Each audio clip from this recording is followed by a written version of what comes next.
الشیطان الرجیم بسم اللہ الرحمن الرحیم۔ آج ہم آیا 130 سے آغاز کر رہے ہیں۔ سورہ بقرہ زیر مطالعہ ہے، اور جو مضمون جہاں سے ہم آغاز کر رہے ہیں اس کا بیک گراؤنڈ چاہیے۔ ہم عمومی طور پہ جب بھی یہ سیشن کا آغاز کرتے ہیں تو پچھلے سیشن میں جو کچھ پڑھا ہوتا ہے اس کو ایک دفعہ سمرائز کر کے دیکھ لیتے ہیں، اور تاکہ جو بعد میں آنے والی آیات ہیں اس کے ساتھ اس کا ربط، اس کا لنک واضح ہو جائے۔ ابھی تک جو کچھ ہم نے پڑھا ہے پچھلے سیشن میں، اس میں حضرت ابراہیم علیہ السلام کے حوالے سے ہے۔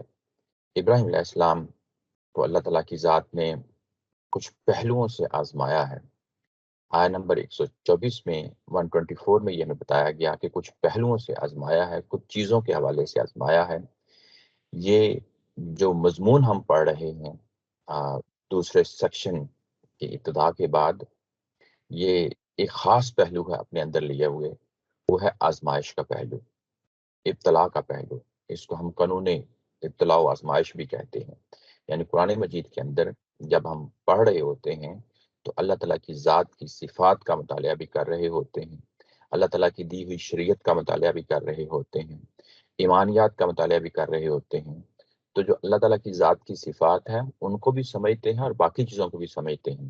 ایسے ہی کچھ اللہ تعالیٰ کی ذات نے انسانوں کے حوالے سے کچھ قوانین کا ذکر کیا ہے۔ اس میں آزمائش اور ابتلا کا قانون بھی بڑا نمایاں ہے، اور یہ جو فصل ہم پڑھ رہے ہیں یا یہ پیراگرافس ہم پڑھ رہے ہیں، اس وقت اس میں ابتلا کا جو موضوع ہے وہ بڑا نمایاں ہو کے سامنے آ رہا ہے، بار بار سامنے آ رہا ہے۔ اور کیونکہ اس کا آغاز ہی ابتلا کے موضوع آزمائش کے پہلو سے لیا گیا، تو کچھ چیزوں میں ابراہیم علیہ السلام کو آزمایا گیا جس میں وہ پورے اترے، اور اس کے بعد یہ چیز جو ہے وہ کیا چیز تھی جو ٹاپ کی تھی، جو پیک کی تھی، وہ حضرت اسماعیل علیہ السلام کی قربانی ہے۔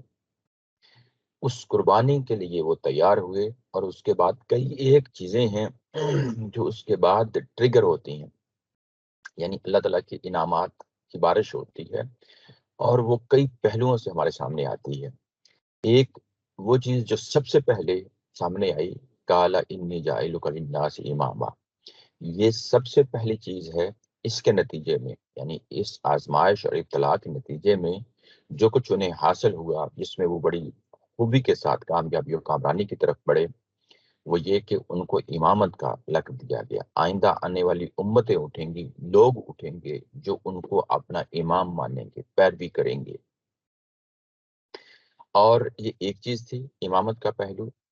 دوسرا پہلو جو ہے وہ ہے جو یہیں بیان ہوا ہے، وہ ہے خانہ کعبہ کا بنانا، یعنی بیت اللہ کا بنانا۔ یہ دو چیزیں ہیں، یعنی امامت اور اس کے بعد بیت اللہ کا بنانا۔ آگے چل کے ہم پڑھیں گے کہ ایک تیسری چیز بھی ہے جو اسی واقعہ سے متعلق ہے، یعنی یہیں پہ یہ چیزیں ٹریگر ہوئی ہیں، وہ یہ کہ اسماعیل علیہ السلام کی قربانی کے بعد ایک یہ امامت کا آپ کو منصب ملا، ابراہیم علیہ السلام کو خانہ کعبہ بنانے کا حکم ملا، اسی واقعے سے متعلقہ ہے۔ اور یہ خانہ کعبہ کس لیے بنے گا؟ یہ حج کے لیے بنے گا، اور حج سے متعلقات جتنی بھی عبادات ہیں اس کے لیے بنے گا۔ یہ سارے کے سارے جو واقعات ہیں وہ اسی قربانی سے متعلقہ ہیں۔ اور اس کے بعد قربانی جو ہم ہر سال دیتے ہیں وہ ابراہیم علیہ السلام کی سنت ہی میں ہے۔ اس کو آگے چل کے پڑھیں گے کہ ذبح عظیم کہا گیا، یعنی اس واقعے کو ذبح عظیم اور کیوں کہا گیا کہ اس کے نتیجے میں جو بہت بڑی روایت جاری و ساری ہوئی قربانی کی، وہ ذبح عظیم، بہت بڑی قربانی کے نام سے جو ہے نا اس کو، یعنی قرآن مجید اس کو اس طریقے سے بیان کرتا ہے۔ یہ پورا بیت اللہ بننا، حضرت ابراہیم علیہ السلام کو امامت ملنا، اور ایک اور تیسری بشارت ہے جو آگے چل کے پڑھیں گے، وہ حضرت اسحاق علیہ السلام کی پیدائش ہے۔ یعنی اسی قربانی کے بعد تین چیزیں ہیں جن کا ظہور ہو رہا ہے، وہ یہ کہ امامت، اسماعیل علیہ السلام کی قربانی کے بعد حضرت ابراہیم علیہ السلام کو امامت ملتی ہے، اور دوسرے بھائی کی بشارت ملتی ہے، تیسرا بیت اللہ بنتا ہے۔ یہ تین چیزیں ہیں جو جہاں پہ نمایاں ہو کے آتی ہیں۔ اس کے بعد کیونکہ یہ موضوع جو تھا یہ بیت اللہ کے حوالے سے تھا، بیت اللہ کی پلاننگ ہوتی ہے آگے آیا 125 میں، آیا نمبر 125 میں، وہ کہاں بننا ہے، اور کیسے پڑھنا ہے، اس سے کون سی باتیں متعلق ہونی ہیں، وہ آیت نمبر 125 میں ہم نے پڑھی۔ 126 میں یہاں کے لیے امن مانگا گیا تھا۔ امن تبھی ہوگا جب لوگ خوشحال ہوں گے، اس کے لیے آیت نمبر 126 میں اس چیز کا اظہار کیا گیا دعائیہ انداز میں۔ اس کے بعد ہم دیکھتے ہیں کہ ابراہیم علیہ السلام اصلاً جو ہے وہ گھر بنا رہے ہیں، وہ گھر بنا رہے ہیں، یہی بیت اللہ اپنے اسی بیٹے کے ساتھ جو اسماعیل علیہ السلام ہیں گھر بنا رہے ہیں، اور ان سے زبان سے ان کے لبوں پہ ایک دعا ہے جو جاری و ساری ہو جاتی ہے، وہ یہ کہ آئندہ آنے والے وقت میں اس گھر کے لیے ہم تو متولی بن گئے، اسماعیل علیہ السلام کی ذمہ داری دے دی اور ان کی نسل کی دے دی، اور اس کی نسل میں سے دعا مانگی جا رہی ہے، ان کی نسل میں سے دعا مانگی جا رہی ہے کہ ایک امت کو اٹھا، ہماری طرح جو ہے نا وہ مسلم ہوں، ہماری ہی طرح فرمان بردار ہوں، تابع دار ہوں اللہ تعالیٰ کی ذات کے، اور اس کے بعد یہ کہ اس کے ساتھ ان کے اندر ایک رسول اٹھا، اور جو رسول ان کو اللہ تعالیٰ کی آیات کی تلاوت کرتا ہوا، یعنی وہ آئے اللہ تعالیٰ کے احکامات بیان کرتا ہوا آئے، اس کے بعد ان کو شریعت دے کتاب کی صورت میں، اور حکمت کی صورت میں اخلاقیات اور ایمانیات کے پہلو دے، اور ان دونوں چیزوں سے مل کے ان کا تزکیہ کرے۔ یہ وہ پہلو ہے جو یہاں 129 آیا میں نمایاں ہوا۔ یہ پورا بیک گراؤنڈ اگر آپ کے سامنے ہے تو پھر اس کے بعد جب ہم آیا میں آگے بڑھتے ہیں، جو آج ہمارے زیر مطالعہ ہے وہ ہے وَمَن يَرْغَبُ عَن مِّلَّةِ إِبْرَاهِيمَ إِلَّا مَنْ سَفِهَ نَفْسَهُ، ابراہیم کے دین سے کون ہے جو انحراف کرے؟ سوالی انداز میں ہے، من سے آغاز ہوتا ہے۔ یرغبو، جو رغبہ یرغبو کا جو لفظ ہوتا ہے رغبت ہونا، یہ اردو زبان میں بھی استعمال ہوتا ہے، عربی میں بھی اس ظاہر ہے ہم پڑھ رہے ہیں۔ یہ جب اس کے ساتھ پریپوزیشن آتی ہے الا یا فی، ان دونوں کے لیے اس کا معنی ہوتا ہے چاہنا، خواہش کرنا، رغبت رکھنا، یہ اردو میں بھی ہم استعمال کرتے ہیں۔ لیکن جب اس کے ساتھ پریپوزیشن ان آ جاتی ہے، صلہ آ جاتا ہے ان کا، تو یہ بالکل اپوزٹ اس کا مفہوم ہو جاتا ہے۔ اب یہ جو بات پہلے کہی جا رہی تھی اس کے بالکل مخالف بات ہوگی، یعنی یہ کہ پہلے میں رغبت رکھنا، چاہنا، محبت کرنا، خواہش رکھنا پہلے معنی میں آتا ہے، اب دوسرے معنی میں ہو جائے گا بے رغبت رکھنا، بے رغبتی ہونا، یعنی کسی چیز سے منہ موڑ لینا، کسی چیز کو نہ چاہنا۔ تو کون ہے جو ملت ابراہیم سے منہ موڑ لے؟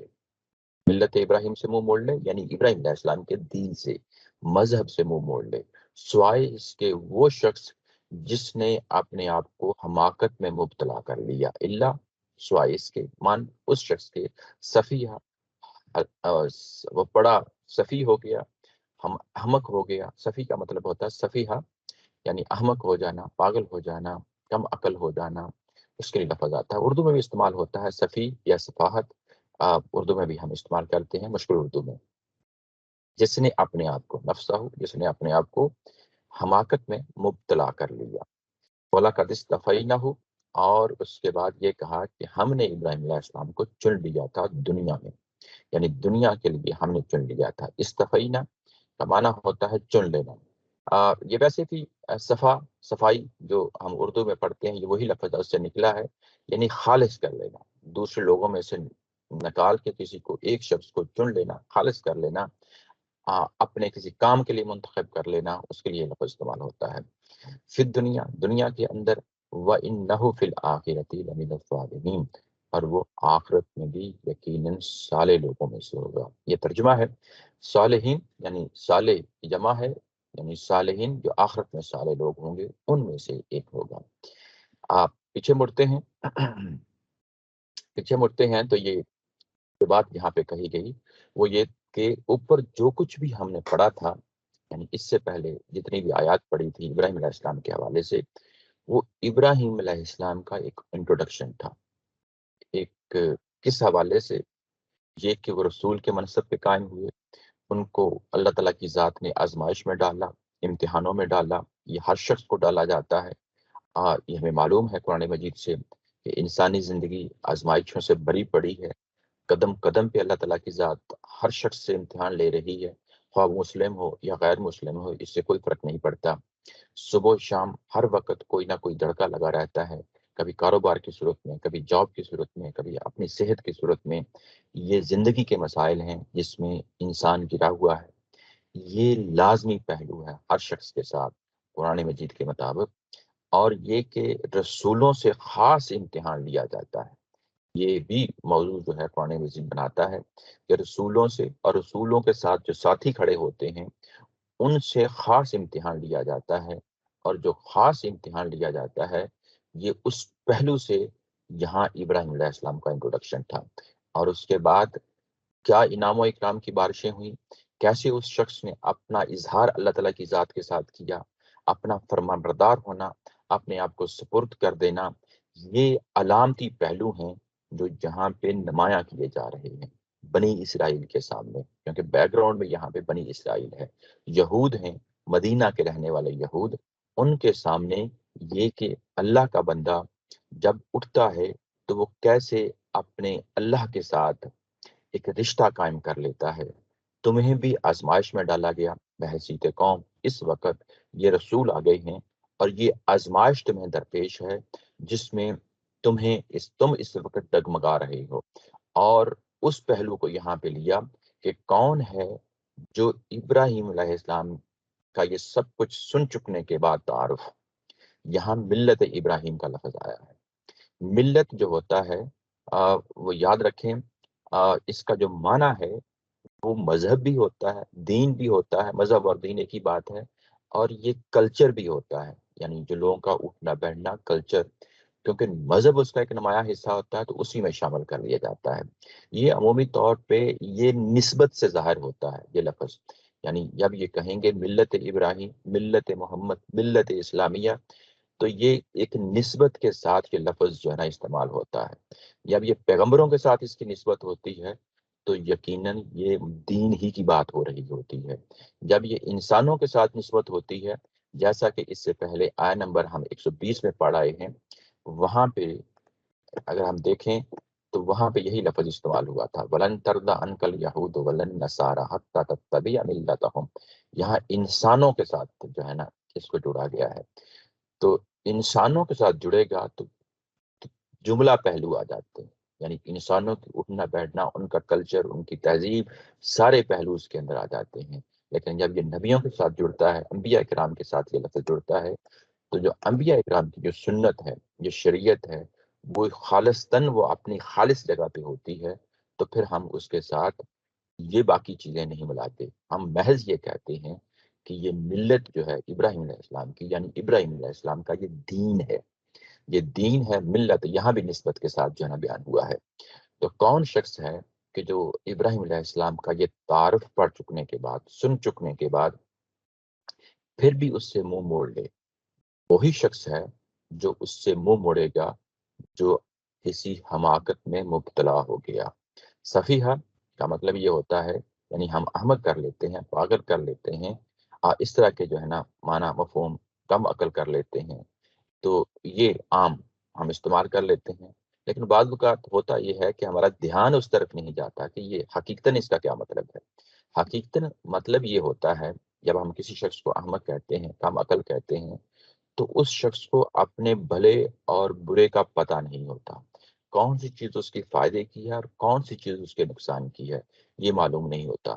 یعنی یہ لوگ جو ہیں، جو اس وقت جن سے قرآن مخاطب ہے، کیا وہ اپنی عملی زندگی میں، پریکٹیکل زندگی میں، یعنی کیا وہ وہاں پہ بھی احمق ہیں؟ یقیناً نہیں ہوں گے.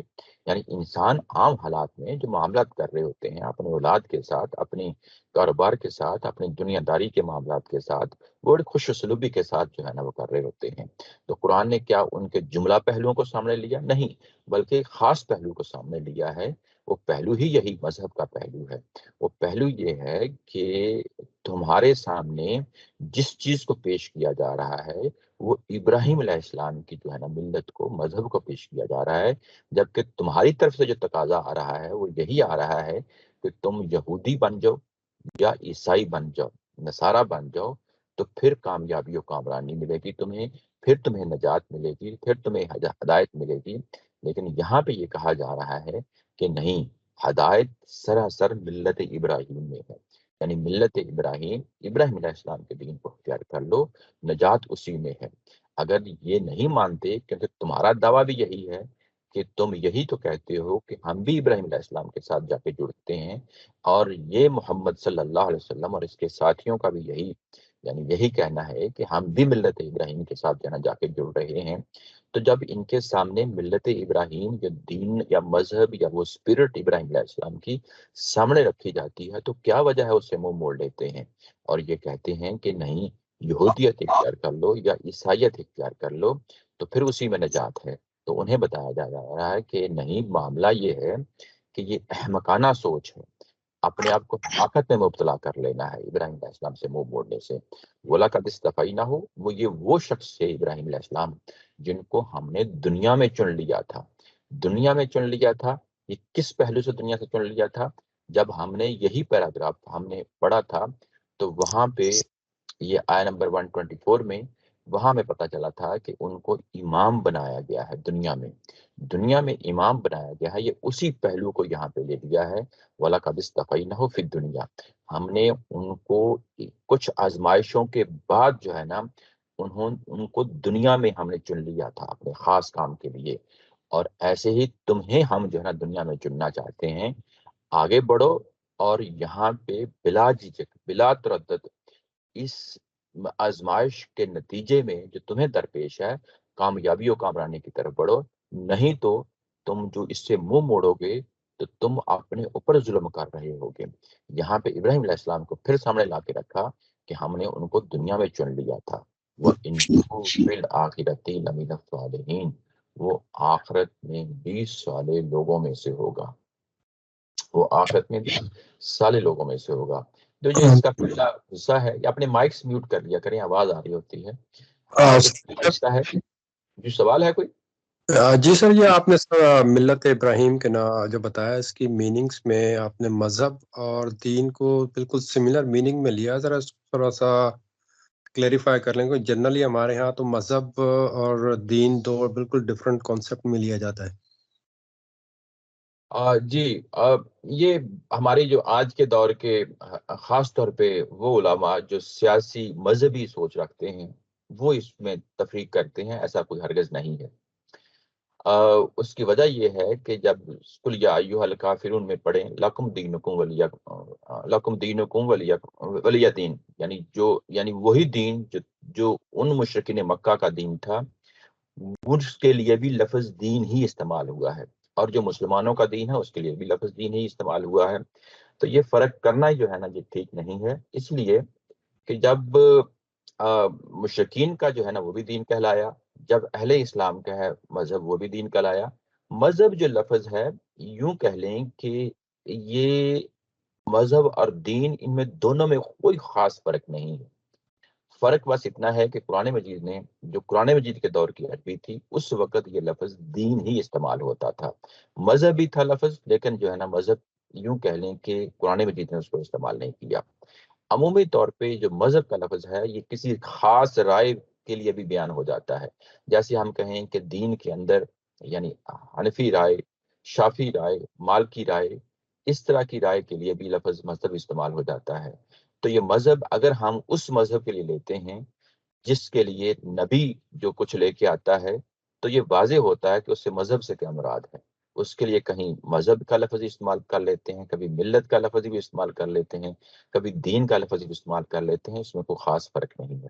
یعنی یوں کہہ لیں کہ یہ ساری چیزیں، یعنی انسان جب مختلف اصطلاحیں بول رہا ہوتا ہے تو وہ جب ٹارگٹ معلوم ہو تو وہ سب کچھ معلوم ہوتا ہے کہ اس کا کیا مطلب ہے۔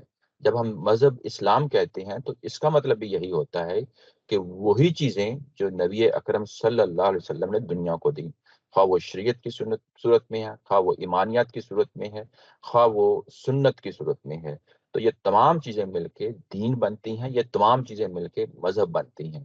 یہ موقع محال ہوتا ہے کہ آپ اس کو کہاں استعمال کر رہے ہیں، باقی جو ہے وہ بال کی کھال اتارنا ہے، اس سے کوئی فرق نہیں پڑتا، یعنی ایک ہی چیز ہے۔ یہ آگے بڑھتے ہیں، یعنی دنیا کے اندر بھی ہم نے ان کو چنا، اور آخرت میں بھی ہم نے ان کے لیے جو مقام اور مرتبہ ہے وہ صالحین کا مقام اور مرتبہ ہے۔ اور یہ مقام اور مرتبہ کیسے ملا، اس کے لیے اگلی آیا ہے اذ قال لہ ربہ اسلم، یہ اس وقت ملا جب، یہ جب جو ہے اس، یہ بڑا امپورٹنٹ ہے، یعنی یہ دونوں رتبوں کے لیے، دنیا کے اندر بھی اور آخرت کے اندر بھی جو مقام اور مرتبہ ابراہیم علیہ السلام کو ملتا ہے وہ اس از کے ساتھ جڑا ہوا ہے، یعنی جب، وہ جب کیا چیز ہے؟ قال لہ ربہ اسلم، جب اس کے رب نے اسے کہا کہ تو اپنے آپ کو میرے حوالے کر دے۔ اسلم، اسلم، حوالے کرنا، سپرد کرنا، یہ اس معنی میں آتا ہے، حوالے کر دے، اپنے رب کے حوالے کر دے۔ کالا اسلمت لرب العالمین، تو اس کے بعد ابراہیم علیہ السلام نے جو جواب دیا وہ یہ تھا کہ میں نے اپنے آپ کو پروردگار کے عالم کے حوالے کر دیا۔ اسلمت، میں نے اپنے آپ کو حوالے کر دیا اس رب کے حوالے جو سارے جہانوں کا مالک ہے، رب ہے، آقا ہے۔ یہ آیا نمبر 131 اور آیا نمبر 130، یہ پورے قرآن مجید میں پڑھ جائیے، میرے نقطہ نظر کے لحاظ سے، یعنی میری اپنی انڈرسٹینڈنگ کے لحاظ سے یہ ایک پیک کی آیا ہے، بڑی ٹاپ اور نمایاں آیا ہے جو ابراہیم علیہ السلام کی شخصیت کو نمایاں کرتی ہے۔ وہ کیسے ہے؟ میں کوشش کرتا ہوں آپ لوگوں کے سامنے اس پہلو کو نمایاں کرنے کی۔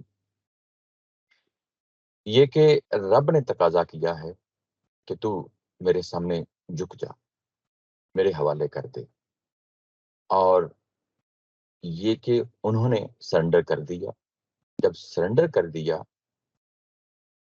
تو وہ کیا پہلو ہے جو نمایاں ہوا یہاں پہ، وہ ہم پیچھے پڑھ آئے ہیں۔ اس ساتھ میں نے لکھا ہے عود علی البد، کہ یہ مضمون مکمل ہو گیا۔ یہاں پہ مضمون مکمل ہوتا ہے جب بھی کوئی پیراگراف پڑھتے ہیں، 2-4 پیراگرافس پڑھتے ہیں، تو جو بات شروع میں ہوتی ہے آخر میں آ کے اس کو ریپیٹ کر دیا جاتا ہے کسی اور پہلو کے ساتھ، کچھ لفظ کچھ اور لفظوں کے ساتھ ریپیٹ کر دیا جاتا ہے، یعنی وہی بات جو شروع کی ہوتی ہے آخر میں بیان کر دی جاتی ہے۔ یہ ایک طرح کا مارکر ہوتا ہے، یعنی ایک طرح کا نشان لگا دیا جاتا ہے، یعنی جیسے ہم راستے میں جاتے ہیں، مائل سٹونز ہوتے ہیں، تو یہ کہتے ہیں کہ یہاں اس سبب کی حد بندی سٹارٹ ہوتی ہے، یہاں اس کی حد بندی ختم ہو جاتی ہے۔ تو یہ جو راستے کے نشانات ہوتے ہیں، ویسے ہی قرآن مجید کے اندر، یعنی ایک بات کہی گئی اور دوسری جگہ بالکل اسی طرح کی بات کہی گئی، تو اس طریقے سے بھی جو نشان لگ جاتے ہیں اس سے واضح ہو جاتا ہے کہ یہ یہاں پہ جو بات شروع ہوئی تھی وہاں آ کے مکمل ہو گئی ہے۔ کیونکہ قرآن مجید جو ہے وہ یعنی کتابی صورت سے زیادہ دور اول میں، یعنی پہلی ہی نسل میں یہ پڑھ کے سنایا گیا ہے۔ کہاں کوئی چیز شروع ہوئی، کہاں کوئی چیز ختم ہوئی، تو یہ نشانیاں ہیں، وہ نشانیاں جس سے اندازہ ہوتا ہے کہ ایک چیز کا آغاز ہوا اور یہاں پہ آ کے وہ چیز بات ختم ہو گئی۔ اس کو ہم عربی میں عود علی البد، بد کا مطلب جو چیز ابتدا میں تھی، عود کا مطلب ہوتا ہے لوٹ کے آنا، جو چیز ابتدا میں تھی، شروع میں تھی، وہ لوٹ کے دوبارہ آ گئی۔ جب وہ لوٹ کے آئی تو وہ کیا ہے؟ 124 میں جا کے دیکھتے ہیں، وہاں پہ ہمیں بتایا گیا تھا وَإِذِ ابْتَلَىٰ إِبْرَاهِيمَ رَبُّهُ بِكَلِمَاتٍ فَأَتَمَّهُنَّ، یہاں آزمائش میں کچھ چیزیں ہیں جو سامنے لائی گئی، اور اس کے بعد کالا، جب وہ اس کو پورا کر چکے ابراہیم علیہ السلام، تو اس کے نتیجے میں ان کو امامت کا منصب ملتا ہے۔ امامت کا منصب ملتا ہے، یہ وہ پہلو ہے جو یہاں پہ آ کے آیا نمبر 130 میں ہمیں ہمارے سامنے آ جاتا ہے۔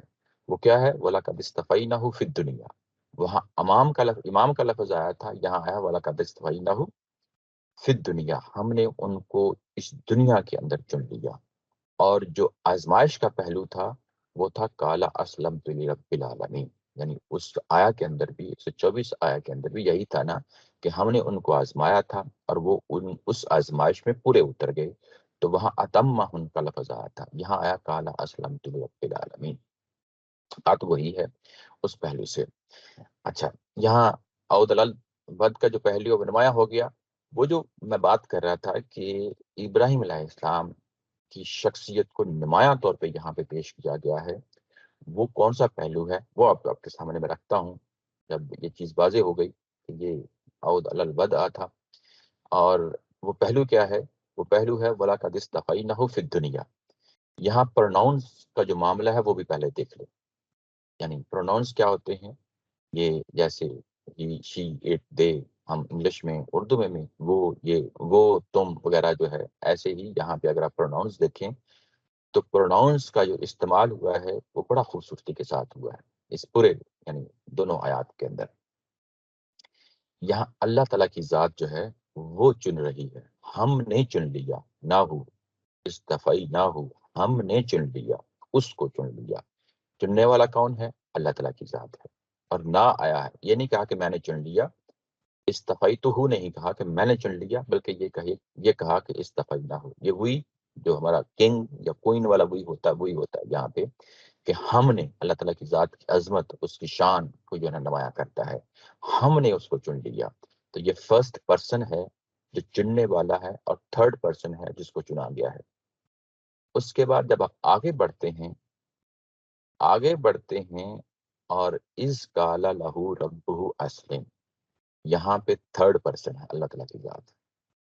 یعنی پہلے میں فرسٹ پرسن تھا، یہاں پہ تھرڈ پرسن ہو گیا.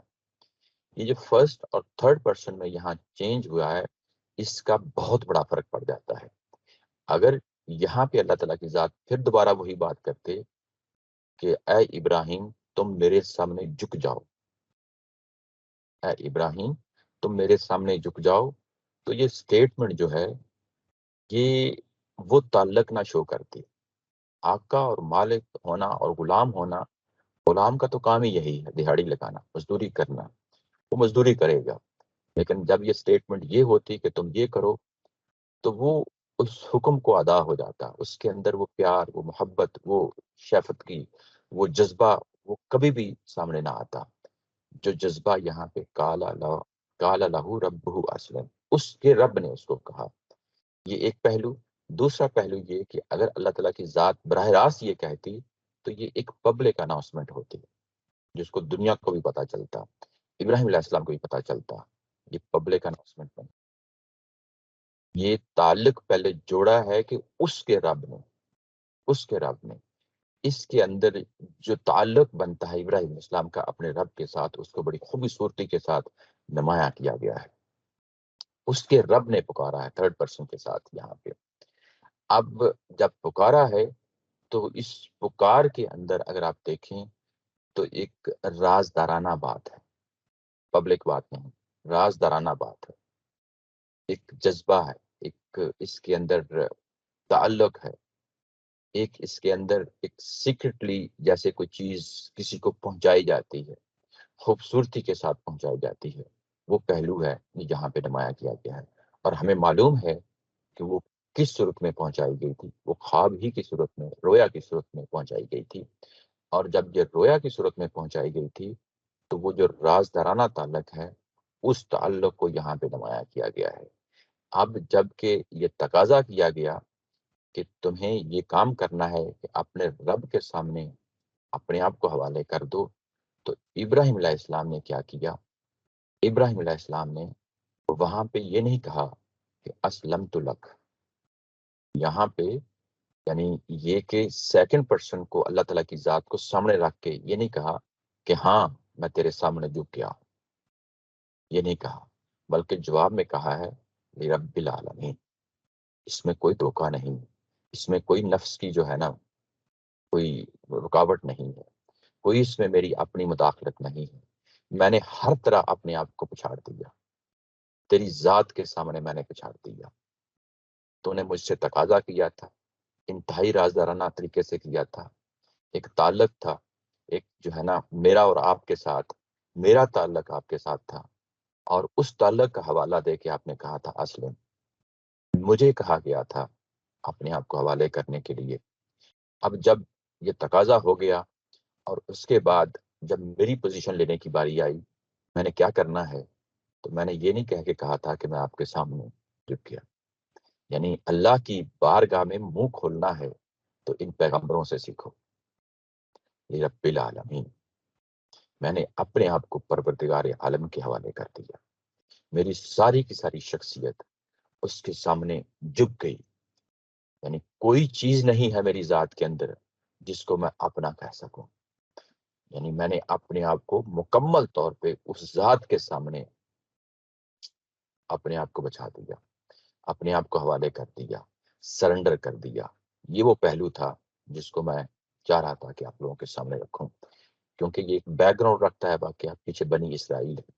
بنی اسرائیل کو یہ بتایا جا رہا ہے کہ جس شخصیت کے ساتھ تم جڑنے کا، تعلق رکھنے کا معاملہ کرتے ہو ابراہیم علیہ السلام کے ساتھ، یاد رکھو وہ شخصیت کس قدر نمایاں تھی. جب وہ امتحان میں پڑے اور کس خوبصورتی کے ساتھ انہوں نے یہ سارا معاملہ کیا ہے. تم امتحان میں پڑے تو تم پیچھے ہٹ رہے ہو، تم اس دین سے، اس ملت سے جو ابراہیم علیہ السلام کی ملت ہے اس سے منہ موڑ رہے ہو، بے رغبتی دکھا رہے ہو. اور جبکہ اصلاً ابراہیم کا کیا کردار تھا، کیا کریکٹر تھا، وہ تو اپنے آپ کو سراپا اللہ کے لیے وقف کیا ہوا تھا. یہ وہ پہلو ہے جو یہاں پہ اس پیراگراف کے آخر میں ہمارے سامنے واضح طور پہ سامنے آتا ہے. یہ جو پیراگراف ہمارا شروع ہوا تھا، اس کا ایک اور پہلو ہے میں آپ کے سامنے رکھنا چاہتا ہوں. وہ پہلو یہ ہے، اس سے پہلے کہ ہم آگے بڑھیں، اس کے ایک اور چیز ہے میں چاہتا ہوں کہ وہ بھی آ جائیں. یہاں پہ لفظ آیا ہے لمین الصالحین. آپ چاہیں گے کہ یہ صالح جو ہے یہ کیا مطلب ہے. یہاں پہ دنیا میں تو چلو امامت مل گئی، وہ دنیا میں سب سے بڑا رتبہ تھا، کسی کو منصب اگر مل سکتا تھا تو وہ ابراہیم علیہ السلام کو مل گیا. لیکن جب قیامت برپا ہوگی تو ہمیں معلوم ہے سورہ النساء کے اندر وہاں پہ 5 کیٹیگریز ہیں. یعنی جو لوگ وہاں جنت میں ہوں گے ان کے لیے بتایا گیا ہے کہ وَمَن یُطِعِ اللَّهَ وَالرَّسُولَ فَأُولَٰئِکَ مَعَ الَّذِینَ أَنْعَمَ اللَّهُ عَلَیْہِم مِّنَ النَّبِیِّینَ وَالصِّدِّیقِینَ وَالشُّہَدَاءِ وَالصَّالِحِینَ وَحَسُنَ أُولَٰئِکَ رَفِیقًا. یہ 5 طرح کے لوگ ہیں جو جنت میں جائیں گے. نبی جائیں گے، سچے لوگ جائیں گے، شہداء جائیں گے، صالحین جائیں گے. اور کیا ہی خوبصورت کمپنی ہوگی ان لوگوں کی جب وہ جنت میں جائیں گے. حسن اولئک رفیقا، کیا ہی خوبصورت قسم کی جو ہے نا تعلق داری ہوگی. اگر آپ دیکھیں تو نبی سب سے پہلے ہیں، صدیقین اس کے بعد ہیں، شہداء اس کے بعد ہیں، صالحین چوتھی کیٹیگری ہے جو آخر میں آئی ہے. تو ابراہیم علیہ السلام کو تو پہلی کیٹیگری میں ہونا چاہیے تھا، صالحین کی کیٹیگری میں کیوں رکھا؟ یہ بڑا اہم جو ہے نا پہلو ہے جو یہاں پہ قرآن مجید میں، یعنی جب بھی آپ اس طرح کے جگہ پہ پہنچیں تو کوشش کریں سمجھنے کی کہ یہ کون سا پہلو ہے یہ یہاں پہ نمایاں کرنا مقصود ہے. یہ تو ہمیں معلوم ہے کہ جب ان کو امامت دی گئی تو امامت میں بھی ایک تعلق ہوتا ہے، وہ یہ تھا کہ صالحین آئیں گے.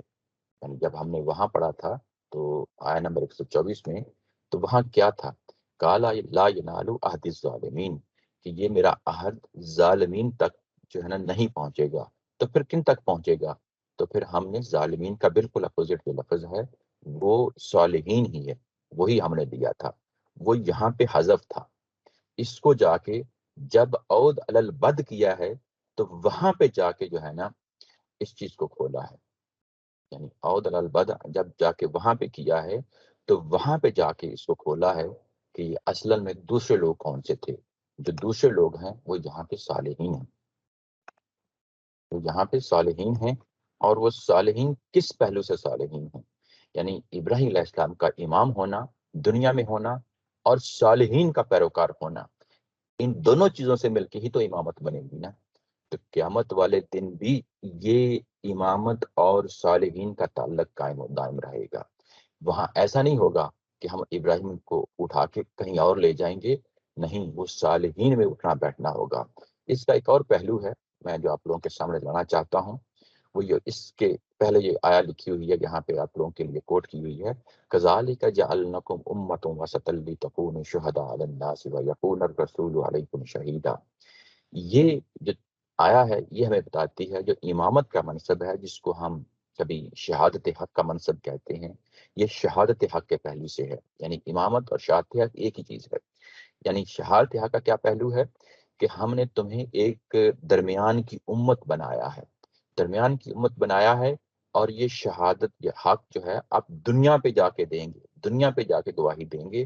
اور یہ رسول جو حضرت محمد صلی اللہ علیہ وسلم کی ذات والا صفات ہے، یہ تم پہ گواہی دے گی، اسی دین کی گواہی دے گی. یعنی یہ تمہارے لیے امام ہوں گے، تم دنیا کے لیے امامت ہوگی، یعنی شہادت حق یہ رسول تم پہ شہادت حق دیں گے اور تم دنیا پہ جا کے جو ہے نا شہادت حق دو گے، اس دین کی، اس ملت ابراہیم کی گواہی دو گے۔ اگر آپ یہاں پہ دیکھیں تو رسول بھی وہی کام کر رہا ہے، شہادت حق دے رہا ہے ان لوگوں پہ، صحابہ اکرام پہ، اور شہادت حق کی ذمہ داری آگے صحابہ اکرام کن کو دے رہے ہیں؟ دنیا کے اندر دے رہے ہیں۔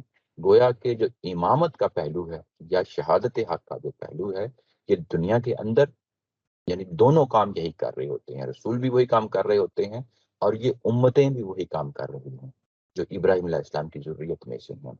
تو جب یہ قیامت والے دن اٹھیں گے تو وہاں پہ بھی، کیونکہ یہ ابراہیم علیہ السلام جو ہے نا وہ امامت کے منصب پہ دنیا میں قائم تھے، قیامت میں بھی جو ہے نا اسی حیثیت سے اٹھیں گے، اور یہ امتیں اسی حیثیت سے صالحین بن کے اٹھیں گی۔ اور پھر ہم یہ جو امامت کا تصور ہے، یہ کوئی ایلیٹ کلاس والا تصور نہیں ہے، دنیا داری والا تصور نہیں ہے، بلکہ ہم ان کو انہی میں سے جو ہے نا رکھیں گے، اور انہی میں سے رکھیں گے گویا کہ نبی نبیین اور صدیقین، شہداء، صالحین، یہ ایک ہی کمپنی میں وہاں پہ رہ رہیں گے، ایک ہی رفاقت میں وہاں پہ رہ رہیں گے۔ یہ تو حقیقت ہے کہ جو کچھ لوگوں نے دنیا میں کیا اس کے نتیجے میں جنت میں مختلف لیولز ہوں گے لوگوں کے لیے، یہ تو قرآن مجید نے خود بیان کیا ہے۔ کیا اس کی بنیاد پہ کیا لوگوں کے درمیان بھی فرق ہوگا جیسا کہ دنیا داری میں ہوتا ہے؟ نہیں، یعنی قرآن مجید یہ نہیں کہتا، قرآن یہ کہتا ہے کہ وہاں نبی اور صدیق، شہید، صالح، سب کے سب جو ہے نا ایک خوبصورت کمپنی کے اندر، خوبصورت رفاقت کے اندر بندے ہوئے ہوں گے، اور کیا ہی خوبصورت جو ہے نا یہ کمپنی ہوگی، کیا ہی خوبصورت یہ رفاقت ہوگی۔ یہ وہ پہلو ہے جس کو جہاں پہ صالحین لا کے جو ہے نمایاں کیا گیا ہے۔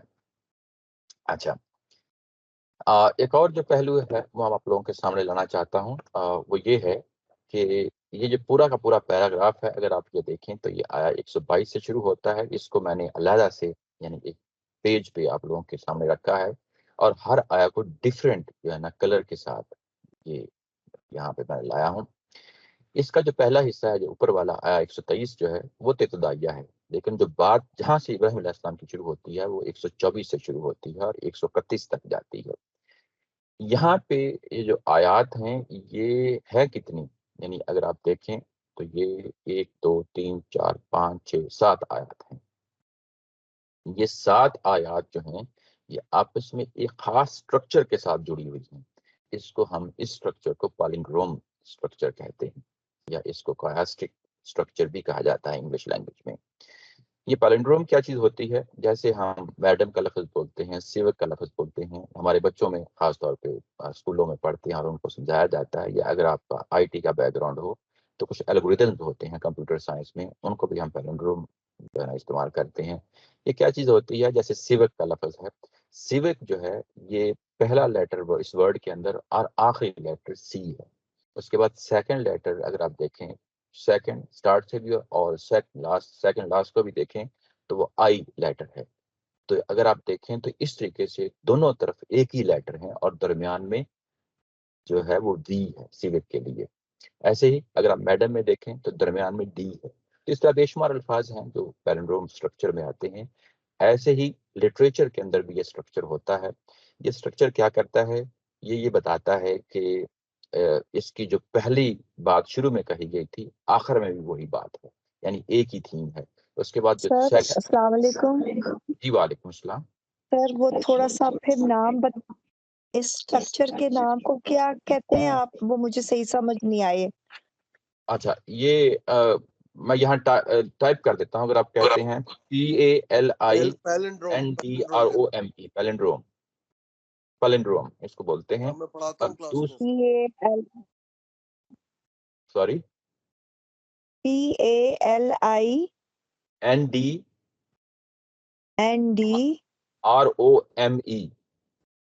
پیلنڈروم جی۔ اور یہ آپ نے کہا تھا کہ الگوریتم کی مطلب جو آپ نے آئی ٹی کی ایگزامپل دی اس سے مطلب جی ہم کہتے ہیں، میں خود میرا اپنا پروفیشن آئی ٹی کا ہے، تو ہم ظاہر ہے کہ وہ جو کمپیوٹر سائنس کے لوگ ہیں بڑی اچھی طریقے سے سمجھ لیتے ہیں کہ یہ ہے کیا ہے۔ ہمارے بچوں کو بھی یہ پتا ہوتا ہے، یہاں آسٹریلیا میں یہ چیزیں بڑی شروع سے بتا دی جاتی ہیں۔ جیسے جو ورڈز ہوتے ہیں پیلنڈروم کے جو ورڈ ہیں، جیسے میں نے سیوک کی ایگزامپل دی، جیسے میڈم کی دی، تو اگر آپ دیکھیں سیوک کا جو ورڈ ہے یا میڈم ہے، اگر آپ دیکھیں تو پہلا لیٹر بھی ایم ہے اور لاسٹ لیٹر بھی ایم ہے. ایسے ہی سیکنڈ لیٹر اے ہے اور سیکنڈ لاسٹ بھی اے ہے، تو ڈی درمیان میں ہے. ایسے ہی جی یہ ضروری نہیں کہ 5 ہی ہوں، 7 بھی ہو سکتے ہیں، 9 بھی ہو سکتے ہیں، 11 بھی ہو سکتے ہیں، ڈپینڈ کرتا ہے کہ یہ کون سا ورڈ ہے. ایسے ہی جب ہم لٹریچر کی لینگویج میں ان کو بولتے ہیں تو اس کا مطلب یہ ہوتا ہے کہ یہ سٹرکچر جو ہے یہ کچھ ایسے ہی اس طرح کا ہے، جس طرح کا پلنڈروم کا جو سٹرکچر ہوتا ہے. تو وہ سٹرکچر کیا ہے؟ وہ یہ کہ جو بات شروع میں ہے وہی تھیم کے ساتھ آخری بات ہوگی، جو بات سیکنڈ ہے وہی تھیم کے ساتھ سیکنڈ لاسٹ ہوگی. تو ایسے ہی آگے ہم بڑھیں گے. اچھا، اگر آپ دیکھیں یہاں پہ تو آیا نمبر 124 اور 131 ایک ہی چیز ہے، یعنی دونوں کو میں نے ریڈ کلر کیا ہے، ایک ہی چیز ہے. اگر آپ دیکھیں تو کیا چیز ہے جو ایک بنا دیتی ہے؟ وہ ہے وَإِذِ ابْتَلَىٰ إِبْرَاهِيمَ رَبُّهُ بِكَلِمَاتٍ فَأَتَمَّهُنَّ. یہاں ابراہیم علیہ السلام کی آزمائش ہو رہی ہے، اور سب کے آخر والی آیا جو ہے، سب سے آخری الفاظ بھی یہی ہیں. اِذْ قَالَ لَهُ رَبُّهُ أَسْلِمْ قَالَ أَسْلَمْتُ لِرَبِّ الْعَالَمِينَ. اس کے بعد دوسری بات پڑھتے ہیں، قَالَ إِنِّي جَاعِلُكَ لِلنَّاسِ إِمَامًا. میں نے آپ کو امامت کا منصب دیا ہے. اور آخری آیت کا درمیان بھی یہی ہے، وَلَقَدِ اسْتَفَيْنَاهُ فِي الدُّنْيَا وَإِنَّهُ فِي الْآخِرَةِ لَمِنَ الصَّالِحِينَ. اس کے بعد پہلی آیا کا جو آخری حصہ ہے، قَالَ وَمِنْ ذُرِّيَّتِي قَالَ لَا يَنَالُ عَهْدِ الظَّالِمِينَ. آخری آیا کا پہلا حصہ بھی وہی ہے، وَمَنْ يَرْغَبُ عَنْ مِلَّةِ إِبْرَاهِيمَ إِلَّا مَنْ سَفِهَ نَفْسَهُ. یعنی وہاں پہ ظالمین کون تھے، اب یہاں پہ آ کے کھول دیا گیا کہ ظالمین کون ہے. وَمَنْ يَرْغَبُ عَنْ مِلَّةِ إِبْرَاهِيمَ إِلَّا مَنْ سَفِهَ نَفْسَهُ. اس کو اس طریقے سے کھول دیا. یعنی یہ اسٹرکچر اگر آپ دیکھیں تو آیا نمبر 124 اور آیا نمبر 130 اور 131 ان دونوں کے درمیان آپس میں کس خوبصورتی کے ساتھ جو ہے یہ تعلق بنا ہے. جی بہت اچھا سمجھایا، تھینک یو سو مچ سر. جی آگے بڑھتے ہیں، دوسری آیا کی طرف جاتے ہیں، 125 کی طرف. وہاں پہ گھر بن رہا ہے، بیت اللہ بن رہا ہے. وہ کہا گیا کہ مثابۃ للناس، مثابۃ للناس، کہ بیت اللہ بنایا جا رہا، البیت بنایا جا رہا ہے. اور کہاں بنایا جا رہا ہے؟ اس جگہ بنایا جا رہا ہے جہاں ابراہیم علیہ السلام کا علاقہ ہے. اور اس کے بعد ہم نے دونوں کو، ابراہیم علیہ السلام کو اور اسماعیل علیہ السلام کو، کس کام کے لیے لگایا ہے؟ وہ یہ کہ اس گھر کو صاف رکھیں، ہر لحاظ سے صاف رکھیں. کن کے لیے؟ طواف کرنے والوں کے لیے، اعتکاف کرنے والوں کے لیے، رکوع و سجود کرنے والوں کے لیے. اب آ جاتے ہیں سیکنڈ لاسٹ سیم کلر میں، اگر آپ دیکھیں تو بلو کلر ہے. وہاں پہ ہے ربنا وابعث فیہم رسولا منہم یتلو علیہم آیاتک ویعلمہم الکتاب والحکمۃ ویزکیہم انک انت العزیز الحکیم. وہاں پہ پلاننگ ہو رہی ہے سیکنڈ لاسٹ میں، اور یہاں پہ بھی پلاننگ ہو رہی ہے.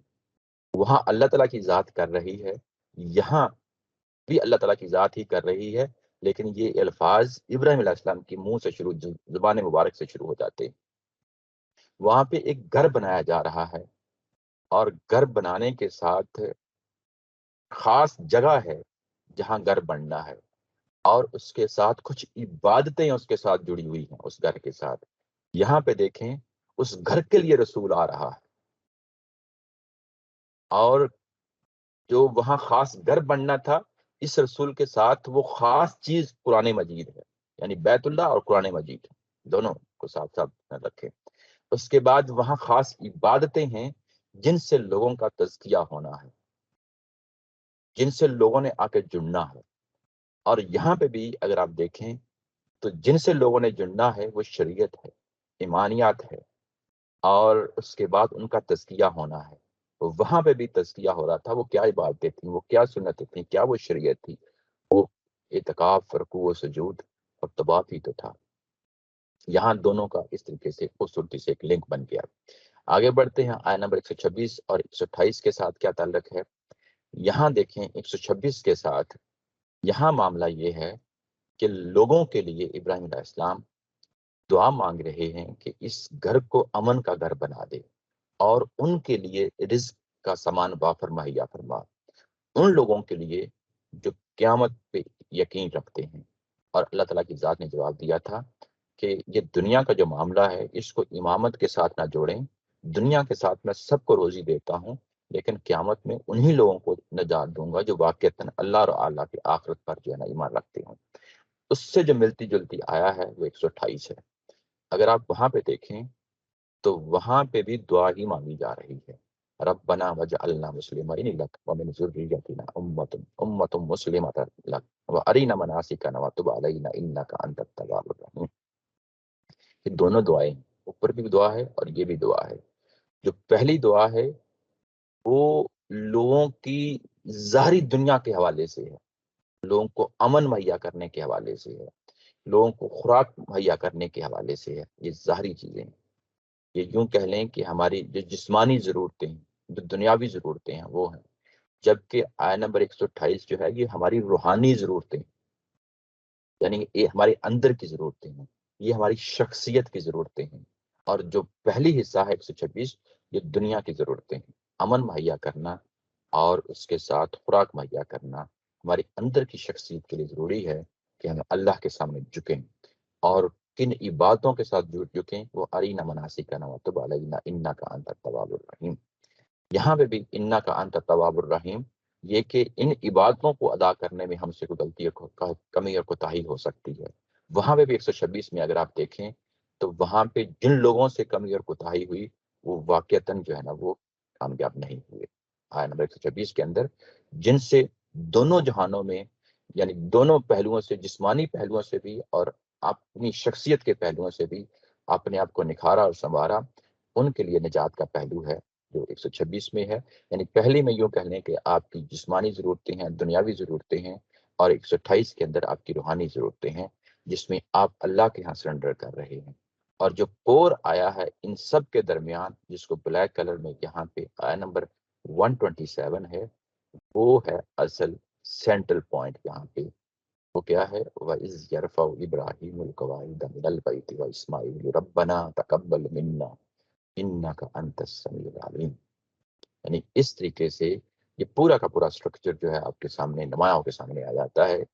یہ سٹرکچر ہوتا ہے، یہ قرآن فہمی میں خاص تو یعنی کوئی چیز کنٹریبیوٹ تو نہیں کرتا، لیکن کیونکہ ہم انسان ہیں، ہم چیزوں کو سمجھنا چاہتے ہیں، اپنے ہاتھوں کی انگلیوں کے درمیان فرق دیکھتے ہیں، تو اس کے اندر بھی ایک سٹرکچر دریافت کر لیتے ہیں۔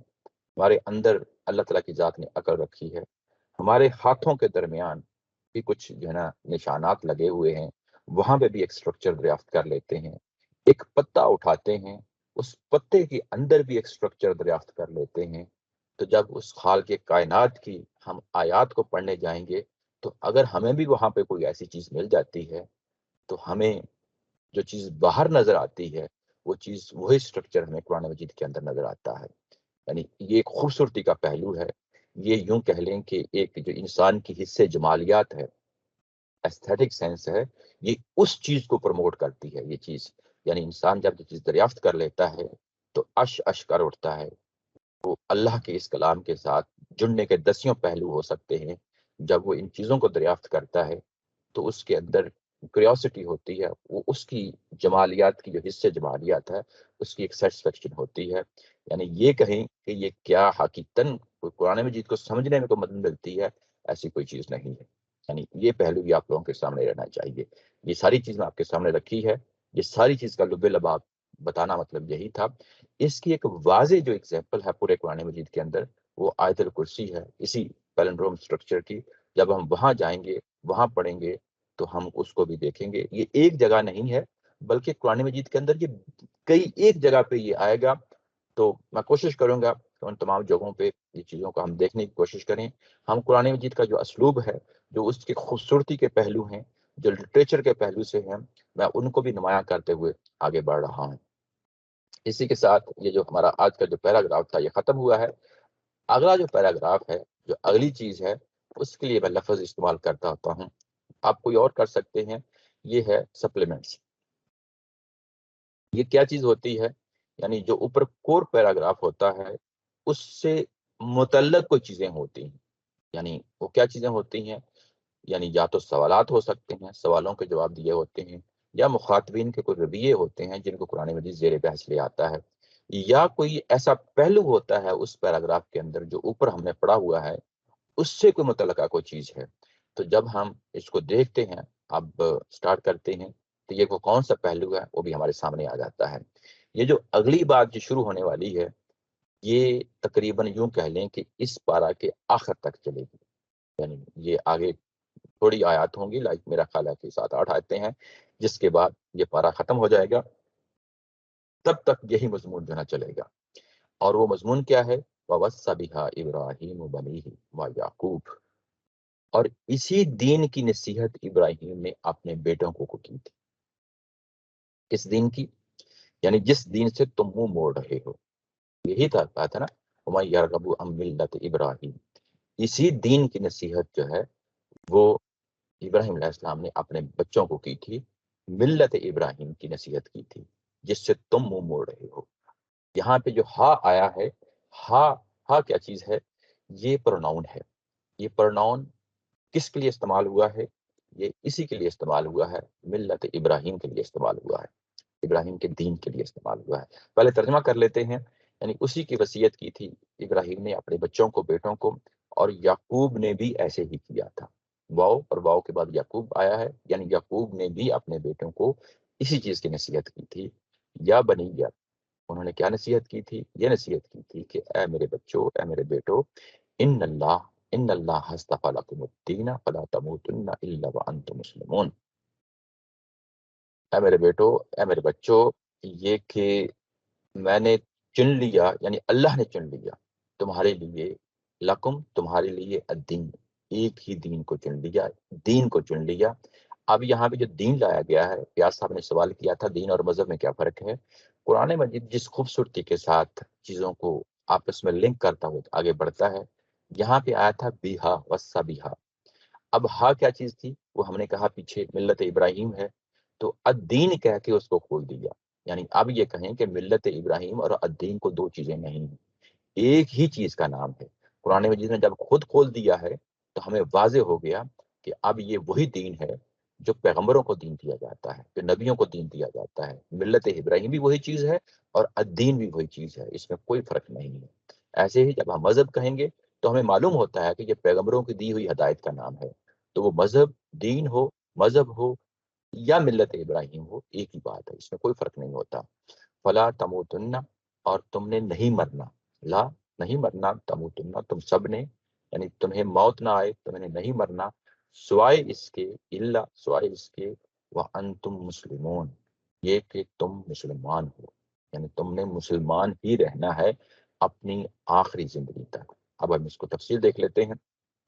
تفصیل اس کی یہ ہے کہ یہ تو ہمیں معلوم ہو گیا کہ یہ وصیت کس چیز کی گئی تھی۔ وصیہ جب کہا جاتا ہے، یہ اس کا معنی یہ ہوتا ہے وصیت کرنا، نصیحت کرنا، ہدایت کرنا، کسی بڑے کا چھوٹے کو یعنی حکم دینا، یہ سب اس معنوں میں استعمال ہو جاتا ہے۔ تو ابراہیم علیہ السلام نے بحیثیت ملت ابراہیم کے بانی، یعنی ان کے امام ہونے کی، یہی نصیحت کی تھی اپنے بچوں کو، اور اس کے بعد یہ نصیحت ان تک ہی نہیں رکی تھی بلکہ آگے یہ سلسلہ اگلی نسلوں تک چلا ہے۔ اور درمیان میں زہرہ اسحاق علیہ السلام تھے، انہوں نے بھی یہ نصیحت کی ہوگی۔ اس کے بعد یعقوب علیہ السلام کو یہ 3 نسلوں کا یہاں پہ حوالہ دیا ہے، اور حوالہ دے کے کہا ہے کہ انہوں نے جب وہ دنیا میں تھے اپنی نسلوں کو، اپنی اولادوں کو کیا نصیحت کی تھی؟ یہی نصیحت کی تھی کہ تمہارے لیے یہ دین چن لیا ہے۔ یہاں پہ اگر آپ دیکھیں تو لفظ آیا ہے استفا، یہ جو لفظ یہاں پہ استفا آیا ہے چننے کے لیے، انتخاب کرنے کے لیے، یہاں دین کا انتخاب کیا جا رہا ہے۔ کون انتخاب کر رہا ہے؟ اللہ تعالیٰ کی ذات انتخاب کرتی ہے۔ کوئی شخص، کوئی بڑے سے بڑا عالم دین، کوئی بڑے سے بڑا جو ہے نا شخص دنیا میں، کوئی یہ دعویٰ نہیں کر سکتا، یہاں تک کہ پیغمبر بھی دعویٰ نہیں کر سکتا کہ یہ میری بات جو ہے وہ ہی اصل میں دین ہے، نہیں۔ پیغمبر بھی یہی کہتا ہے کہ جو کچھ مجھے مل رہا ہے اللہ تعالیٰ کی ذات سے مل رہا ہے، اسی کا انتخاب ہے۔ تو یہاں پہ بھی جو انتخاب ہے ملت ابراہیم کا، یہ اللہ تعالیٰ کی ذات کا انتخاب ہے۔ اس سے پہلے آیا نمبر 130 کے اندر یہ لفظ استفینا ہو فی الدنیا آیا تھا، وہ بھی یہی لفظ ہے، استفا لکم الدین، یہ بھی یہی لفظ ہے، دونوں جگہ ایک ہی لفظ آیا ہے، یعنی امامت کا لقب بھی جو دینے والا ہے دنیا کے اندر کوئی رتبہ کسی شخص کو دینے والا ہے تو اللہ تعالیٰ کی ذات ہے، اور اگر کوئی دین دینے والا بھی ہے تو وہ بھی اللہ تعالیٰ کی ذات ہے۔ انسانوں کو اللہ تعالیٰ کی ذات کے ساتھ جڑنا ہے، شخصیت کے ساتھ نہیں جڑنا، یعنی یہودیت اور نصرانیت کے ساتھ نہیں جڑنا، یا کوئی اور آئیڈینٹی جو انسان اپنے لیے اختیار کر لیتے ہیں ان کے ساتھ نہیں جڑنا، بلکہ اس چیز کے ساتھ جڑنا ہے جو خالصتاً اللہ تعالیٰ کی ذات کا دیا ہوا ہے۔ اور تم نے نہیں مرنا، تم کو موت نہ آئے یہاں تک کہ تم ساری زندگی مسلمان ہی رہنا۔ یہ کہ تم مسلمان رہنا، یہ مسلم کا وہ معنی نہیں ہے جو ہم نسلاً معنی لیتے ہیں، یہ وہ معنی ہے جو ہم پیچھے پڑھتے آئے ہیں کہ اپنے آپ کو اللہ تعالیٰ کی ذات کے حوالے کر دینا ہے، مکمل طور پہ اللہ تعالیٰ کی ذات کے سپرد کر دینے کا نام مسلم ہوتا ہے، سرنڈر کر دینے کا نام مسلم ہوتا ہے۔ تو تم پوری زندگی جو آزمائشوں کا نام ہے، یہ بڑا ایک اہم پہلو ہے، یہ تقریباً تمام تفسیروں والوں نے دیکھا ہے کہ یہ جو آزمائش کا پہلو ہے وہ سامنے رہنا چاہیے۔ یہ پوری زندگی ایک آزمائش ہے، موت آتی ہے تو اس زندگی کا کلا کما کر دیتی ہے، انسان کا ارادہ اور اختیار ختم ہو جاتا ہے، پوری زندگی ارادہ اور اختیار قائم و دائم رہتا ہے۔ یہ ارادہ اور اختیار ہے جس کی بنیاد پہ لوگ لپکتے ہیں، بڑھتے ہیں اور اسلام قبول کرتے ہیں، اپنے اللہ کی دی ہوئی تعلیمات کو اختیار کرتے ہیں۔ تو اس پوری زندگی جو آزمائشوں کی بڑی زندگی ہے، کہیں بھی کوئی حماقت نہ کر بیٹھنا، بلکہ ہمیشہ ہر مرحلے پہ جو تقاضا سامنے آئے، جو پہلو سامنے آئے، اللہ کے سامنے سرنڈر کرتے ہوئے رہنا۔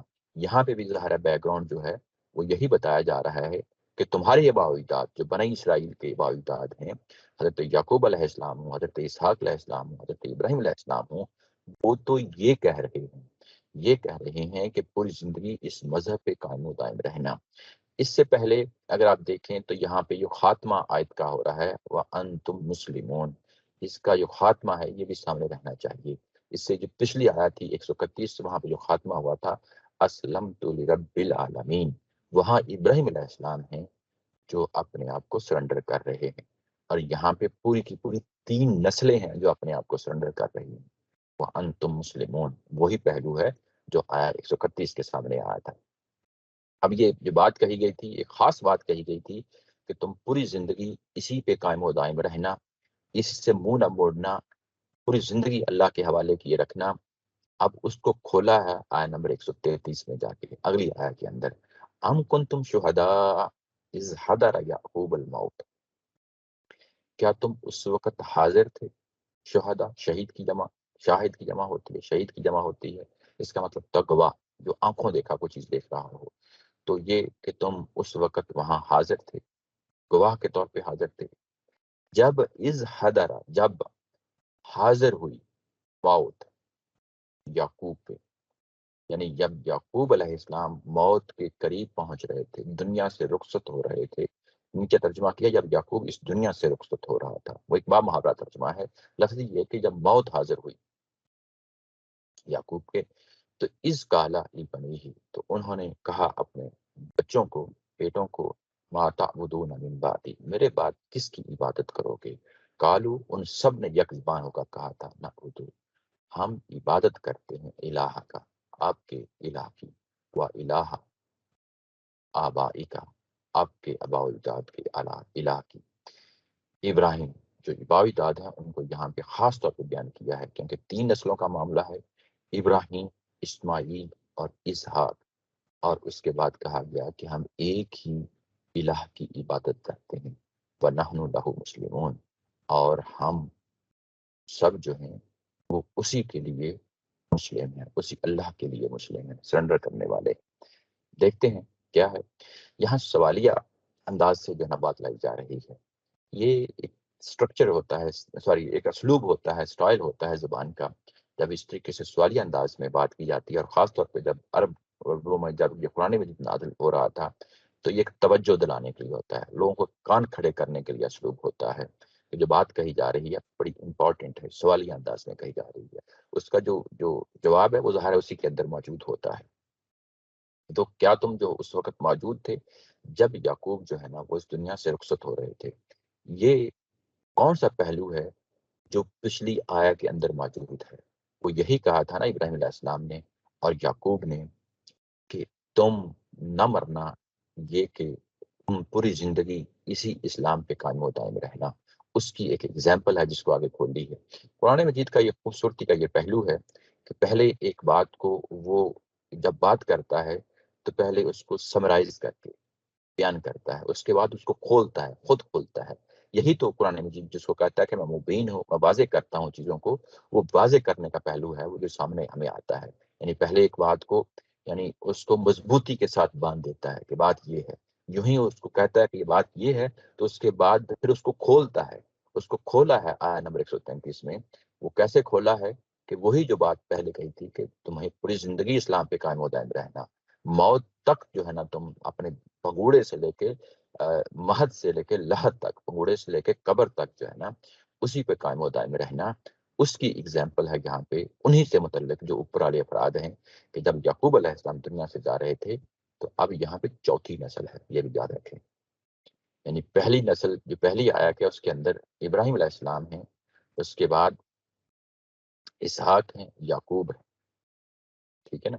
اور یعقوب علیہ السلام یہاں پہ اپنی اگلی نسل کو جب یعنی یہاں پہ 4 نسلیں ہیں جن کے ساتھ یہ معاملہ ہو رہا ہے، اور ان 4 نسلوں کے ساتھ چوتھی نسل کے ساتھ یعقوب علیہ السلام کہتے ہیں کہ اے میرے بیٹو کیا کرنا ہے کہ ما تعبدون من بعدی، یہاں پھر وہ سوال پوچھتے ہیں کہ تم کس کی عبادت کرو گے، کس کی پرستش کرو گے، کس کی پوجا کرو گے۔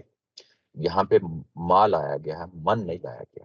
من ہوتا تو من کا مطلب تو یقیناً سیدھا سیدھا یہی ہوتا کہ اللہ تعالیٰ کی ذات ہے، ما لایا گیا ہے، اس کے اندر ایک وسعت رکھی ہے تاکہ اللہ تعالیٰ کی ذات کے ساتھ جو مقابلے میں دوسرے فریق ہیں، شریک ہیں، ان کو بھی شامل کر لیا جائے۔ ما کہہ کے تم کس کی پوجا کرو گے، آگے سے میرے جانے کے بعد یعنی میری دنیا سے جانے کے بعد آگے سے جواب آتا ہے۔ وہ تمام بیٹے جو ہیں وہ جواب دیتے ہیں، سب یہ کہتے ہیں کہ ہم عبادت کریں گے، تیرے ہی رب کی عبادت کریں گے، یعقوب علیہ السلام کو کہ تیرے ہی الہ کا جو ہے نا یہاں پہ یعنی یہ بھی معبود کا جو عام معنی ہے یہ سب کے لیے استعمال ہو جاتا ہے، یعنی یہ اللہ تعالیٰ کی ذات کے لیے بھی استعمال ہو جاتا ہے اور بتوں کے لیے بھی استعمال ہو جاتا ہے۔ تو یہاں پہ جو تیرا الہ ہے اس کو مخصوص کر دیا۔ ظاہر یعقوب علیہ السلام کے جو ہے نا ظاہر الہ میں معلوم ہے اللہ تعالیٰ کی ذات ہی ہے، کوئی اور تو نہیں ہو سکتا۔ وہ الہ آبائی کا، اور تیرے اباؤ کا، یہاں پہ آبا جمع ملایا گیا ہے، یعنی اب یا ابو جس کو ہم اردو میں کہتے ہیں اس کی جمع آبا یہاں پہ لایا گیا ہے، یعنی تیرے ہی ابا و اجداد۔ وہ کون سے ہیں؟ یعقوب علیہ السلام کے، ظاہر اسحاق علیہ السلام اور ابراہیم علیہ السلام ہے۔ اور اس کے ساتھ کہا گیا ابراہیم و اسماعیل و اسحاق، یہاں پہ 3 لوگوں کے نام لیے گئے ہیں، نام لے کے بات کہی گئی ہے، وہ ابراہیم علیہ السلام ہے اور اسماعیل علیہ السلام ہے اور اسحاق ہے۔ کیا خوبصورتی کے ساتھ یہاں پہ بات ہو رہی ہے۔ اسحاق علیہ السلام کی اولاد ہے اور ہمیں معلوم ہے کہ وہ کتنی ہے، ظاہر ہے کہ 11 جو ہے نا وہ بچے ہیں، ان کے بیٹے ہیں، اور یہ کہ وہ سب کے سب یک زبان ہو کے کہہ رہے ہیں ابراہیم علیہ السلام تمہارا الہ ابراہیم علیہ السلام کا، اسماعیل علیہ السلام کا اور اسحاق علیہ السلام کا ہے۔ یہاں پہ ابراہیم کے بعد اسماعیل کو رکھا ہے، یعنی ابراہیم کے بعد اسماعیل ہی بڑے ہیں اور اسحاق چھوٹے بیٹے ہیں۔ اور جب یہ بیٹے کہہ رہے ہیں تو یہاں پہ گویا کہ وہ چوتھی نسل میں دوسری نسل کی جو ہے نا جو دادا ہوتے ہیں ان کی بات کر رہے ہیں، اور اپنے دادا میں سے محض جو ہے نا وہ اسحاق کو شامل نہیں کر رہے بلکہ ساتھ جو ہے وہ اسماعیل علیہ السلام کو بھی شامل کر رہے ہیں، اور اسحاق کا نام لینے سے پہلے اسماعیل کا نام لے رہے ہیں۔ یعنی ان کے نزدیک کوئی فرق نہیں ہے اسحاق اور اسماعیل کے درمیان، جبکہ جو موجودہ بنی اسرائیل ہے جو قرآن کے مخاطبین ہیں یہ فرق کر چکے ہیں، وہ ان کو نکال چکے ہیں، اپنے خانوادے سے نکال چکے ہیں۔ تو یہاں پہ یہ بتانا مقصود یہ ہے کہ تمہارے اندر جو تعصب آ چکا ہے، تمہارے اندر جو نفرت آ چکی ہے دوسری نسل کے حوالے سے، بنی اسماعیل کے حوالے سے، جب یہ تمہاری اول دور کی نسلیں ہیں وہ کیسے ان کو درمیان کوئی فرق نہیں کر رہی، وہ جب مذہب کی بات آتی ہے، دین کی بات آتی ہے، ملت ابراہیم کی بات آتی ہے تو وہ سب کے سب یک زبان ہو کر ایک ہی جگہ پہ کھڑے ہیں، وہ کوئی 2 مختلف جگہوں پہ نہیں کھڑے۔ وَنَحْنُ لَهُ مُسْلِمُونَ، اور انہوں نے بھی یہی کہا تھا کہ ہم اللہ کے سامنے ہی سرنڈر کر دینے والے ہیں، اللہ کے ہی سامنے سرنڈر کر دینے والے ہیں۔ اس کی جو آیا آپ کے سامنے آتی ہے 133، اگر آپ دیکھیں تو یہ بھی وہی ہے جو اس سے پہلے، کیونکہ یہ آپ کو معلوم ہے یہ وضاحت ہے 132 کی، الا وانتم مسلمون، یہ اسی کی وضاحت 133 میں آئی ہے، تو اس کو شامل رکھا ہے قرآن مجید نے۔ کے بعد اگر آپ پچھلی آیا کا بھی جو ہے نا دیکھ لیں، ابراہیم علیہ السلام کا جو جواب تھا قالا اسلمت لرب العالمین، تو وہ بھی انہی الفاظ کے ساتھ جو ہے نا خاتمہ ہوتا ہے آیت کا۔ آگے جو اگلی آیا ہے، تلک امۃ قد خلت لہا ما کسبت ولکم ما کسبتم ولا تسألون عما كانوا يعملون، وہ ایک گروہ تھا، وہ ایک جماعت تھی۔ امت کا مطلب ہوتا ہے گروہ، جماعت، امت۔ امت کا لفظ بھی آپ ظاہر عام ہم بولتے ہیں رسولوں کی امت کے لیے، تو وہ ایک گروہ تھا، ایک جماعت تھی، وہ چلی گئی، گزر گئی۔ یہ کن کی بات ہو رہی ہے؟ پہلی 4 نسلوں کی بات ہو رہی ہے ابراہیم علیہ السلام کی۔ وہ جو 4 نسلیں ہیں وہ آئیں اور چلی گئیں، انہوں نے تو یہی کہا تھا کہ ہم مسلم ہیں، اللہ کے سامنے سرنڈر کرنے والے ہیں۔ وہ آئے، دنیا پہ آئے، دنیا کے سٹیج پہ آئے اور اپنا حق ادا کر کے چلے گئے۔ لہا ما کسبت، لہا ان امتوں کے لیے، ان گروہوں کے لیے، اس جماعت کے لیے جو پچھلی جماعت جس کا نام لیا گیا تھا، انہوں نے جو کچھ کمایا، انہوں نے جو کچھ کمایا، یعنی جو اعمال انہوں نے کیے وہ انہی کے لیے۔ وَلَكُمْ مَا كَسَبْتُمْ، اور جو کچھ تم کما رہے ہو وہ تمہارے لیے، یعنی جو اعمال تم کما رہے ہو وہ تمہارے لیے ہیں۔ وَلَا تُسْأَلُونَ عَمَّا كَانُوا يَعْمَلُونَ، اور سوال نہیں کیا جائے گا تم سے ان کے بارے میں۔ جن کے بارے میں؟ یعنی یہ کہ پچھلی جو نسلیں جن کا اوپر ذکر کیا ہوا ہے، 4 نسلوں کا ذکر ہوا ہے، جو کچھ وہ کرتے رہے ہیں ان کے بارے میں تمہیں کوئی سوال نہیں پوچھا جائے گا۔ ان کے بارے میں یعنی تمہارا یہ کہنا کہ ہمارا تعلق ان کے ساتھ ہے، تعلق خونی رشتے کا تو ہو سکتا ہے، بنی اسرائیل کا نام لے کے تو ہو سکتا ہے، لیکن تمہارا یہ کہنا کہ کیا ہم نے ان کے اعمال میں سے بھی حصہ پا لیا ہے، ہرگز نہیں۔ ان کے اعمال میں سے ہرگز تم نے کوئی حصہ نہیں پایا۔ یعنی جو امتیں ہوتی ہیں، جو افراد ہوتے ہیں، جو پیروکار ہوتے ہیں پیغمبروں کے، وہ اپنے ہی اعمال کا حصہ پاتے ہیں۔ قرآن مجید بڑی شد و مد کے ساتھ جہاں پہ جواب دے رہا ہے کہ نہیں، کوئی پیغمبر تمہیں بچانے والا نہیں، کوئی پیغمبر تمہارے بہاف پہ، یا پیغمبر کی پہلی جو نسلیں ہیں، جب پہلے دور اول کے مسلمان ہیں، وہ تمہارے لیے کوئی کچھ نہیں کر سکتے۔ ہر انسان نے اکیلے قیامت والے دن کھڑا ہونا ہے، اپنے اعمال کے ساتھ کھڑا ہونا ہے، اور تم جب کہ اس وقت جو تمہارا معاملہ ہے تم ناکامی کی طرف بڑھ رہے ہو، ابھی سنبھلو، واپس لوٹو، آ جاؤ اپنی انہی جو پہلی 4 نسلوں کا ذکر کیا ہے ان پہ آ جاؤ، اور تمہاری نجات تبھی ہوگی۔ اس میں نجات نہیں کہ تم یہودی ہو جاؤ یا نصرانی ہو جاؤ، اس میں نجات ہے نہیں، بلکہ اس ہدایت کے ساتھ جڑنے سے تمہیں نجات ملے گی جو ملت ابراہیم ہے، الدین ہے۔ اور وَلَا تُسْأَلُونَ عَمَّا كَانُوا يَعْمَلُونَ، جو کچھ وہ کرتے رہے تمہارے ساتھ ان کا کوئی لینا دینا نہیں، کوئی سوال نہیں پوچھا جائے گا۔ جو پوچھنا ہے وہ تم سے ہی، تمہارے اعمال کے بارے میں ہی پوچھا جائے گا۔ یہ بات ہے کہ یہاں پہ بیان ہوئی ہے۔ آگے بڑھتے ہیں، یہ اسی چیز کا تسلسل ہے جو ہم نے بات پڑھی ہے۔ وَقَالُوا كُونُوا هُودًا أَوْ نَصَارَىٰ تَهْتَدُوا، یہ سب کچھ سن چکنے کے بعد ابھی تک بات ان کی سوئی وہیں کے وہیں اٹکی ہوئی ہے۔ یہ تقاضا کر رہے ہیں، یہ جواب یہ دے رہے ہیں اہل یہود کہ یہودی ہو جاؤ یا نصارہ ہو جاؤ تو ہدایت پاؤ گے۔ یہ جو لفظ درمیان میں آیا ہے یہ پورا پہلے ترجمہ کر لیتے ہیں۔ کل بل ملت ابراہیم حنیفہ، ان کو جواب دے دو، کل نبی پاک صلی اللہ علیہ وسلم سے جواب دیا گیا ہے، بلکہ ملت ابراہیم نہیں، تمہارے یہودی ہونے سے یا نصارہ ہونے سے کوئی ہدایت نہیں ملتی، بلکہ ہدایت ملے گی تو جواب نبی کریم صلی اللہ علیہ وسلم کی زبان مبارک دلوا دیا گیا کہ ملت ابراہیم سے جڑنے سے جو ہے نا ہدایت ملے گی۔ اور وہ ملت ابراہیم کیا ہے؟ ابراہیم علیہ السلام کو پھر یہاں پہ نمایاں کر دیا کہ وہ حنیف تھا۔ حنیف ہوتا ہے یکسو ہو کر کسی ایک خاص چیز کی طرف مائل ہو جانا، اس کو ہم حنیف کہتے ہیں۔ وما کان من المشرکین، وہ مشرکوں میں سے نہیں تھا، وہ مشرکوں میں سے نہیں تھا۔ یہ آیا ہے ترجمہ۔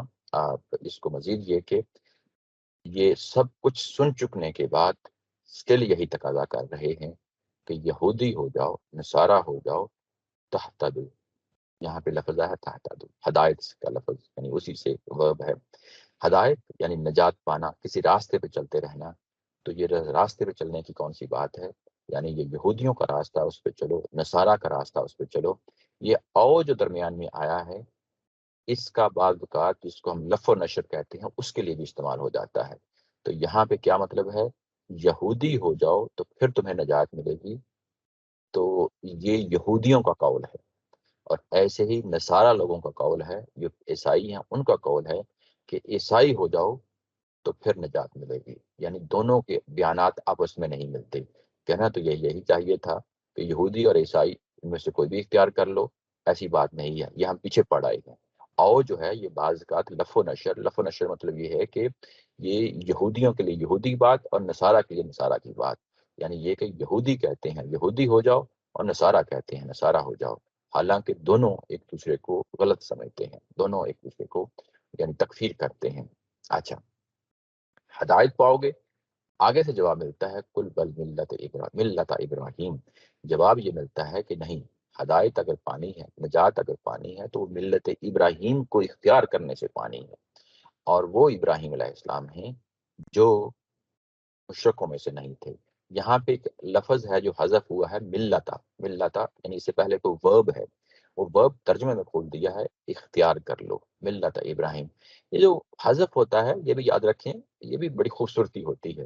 جو قدرتی زبانیں، نیچرل زبانیں جو ہوتی ہیں، ہماری جو پنجابی ہے، جیسے کوئی مکالمہ ہو رہا ہے یا عام سادہ سی بات ہے، گھر کے ماحول کے اندر بھی جب ہم ایک دوسرے کے ساتھ بات کر رہے ہوتے ہیں تو بحث مباحثہ ہو جاتا ہے، تو ہم ایک کہتا ہے کہ فریق کہتا ہے یہ بات ہے، دوسرا کہتا ہے یہ بات ہے، تو بعض اوقات ضروری نہیں ہوتا کہ ہم وہ پورا جملہ بولیں، ہم بعض اوقات ایک ہی لفظ بول دیتے ہیں۔ یہاں پہ بولا ہے انہوں نے، یہودیوں نے، یہ کہ یہودی ہو جاؤ، نصارہ ہو جاؤ، تو آگے سے نبی صلی اللہ علیہ وسلم کی زبان مبارک سے بات کہلوائی گئی، نہیں بلکہ ملت ابراہیم۔ یعنی یہ پورا جملہ بن جاتا ہے کہ ملت ابراہیم۔ یہ جو جملہ ہے اس کے اندر ایک چیز انڈرسٹوڈ ہوتی ہے، کھولنا چاہیں تو کھول لیں، نہ کھولیں تو وہ چیز واضح ہوتی ہے کہ دین ابراہیم اختیار کر لو۔ اور وہ حنیف تھے، یکسو تھے، اللہ تعالیٰ کے دین کے حوالے سے وہ یکسو تھے، وہ مشرکین میں سے نہیں تھے۔ یہاں پہ لفظ مشرک لایا گیا ہے۔ اب یہ مشرک کا کیا مطلب ہے؟ یہاں ظاہر کنٹیکسٹ ہے، نہ اس سے پہلے بات ہوئی ہے، نہ اس سے بعد اگلی آیت میں بات ہوگی، تو یہاں پہ کہ وہ مشرکین میں سے نہیں تھا، یہ یعنی کس پہلو سے ہے؟ یعنی یہ کہ اب ہم نے دیکھنا ہے، سمجھنا ہے کہ ہم ڈیفائن کریں گے کہ یہ مشرکین کا جو لفظ لایا گیا ہے یہ کیوں لایا گیا ہے۔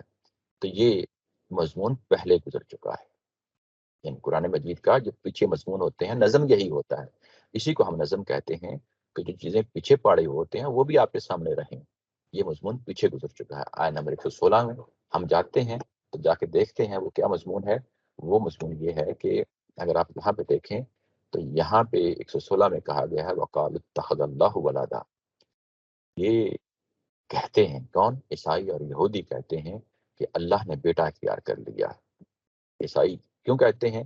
عیسائی ہمیں معلوم ہے کہ وہ حضرت عیسیٰ علیہ السلام کو بیٹا اللہ کا مانتے ہیں، اس طرح یہودی ہیں، یہ آگے چل کے پڑھیں گے، وہ بھی اس دور کے جو یہودی ہیں وہ حضرت عزیر علیہ السلام کو اللہ کا بیٹا مانتے ہیں۔ تو اس کا جواب دیا تھا سبحانہ واللہ ما فی السماوات والارض، وہ تو ان تمام چیزوں سے پاک ہے۔ یہ بڑی ظاہر ہے، تفصیل کرنے کی ضرورت نہیں ہے، لیکن آپ کو ویسے ہی ایک ہنٹ دے دیا ہے کہ یہ مضمون پیچھے گزر چکا ہے۔ یہ اس پہلو کو، یعنی پچھلی بات کو بھی اللہ تعالیٰ کی ذات جو ہے نا ساتھ ملا کے آگے بڑھ رہی ہوتی ہے، تاکہ جو پرانی باتیں ہیں وہ بھی آپ لوگوں کے ذہنوں میں رہیں، اور جو مخاطبین تھی ان کے ذہنوں میں بھی ظاہر جو چیزیں رہیں۔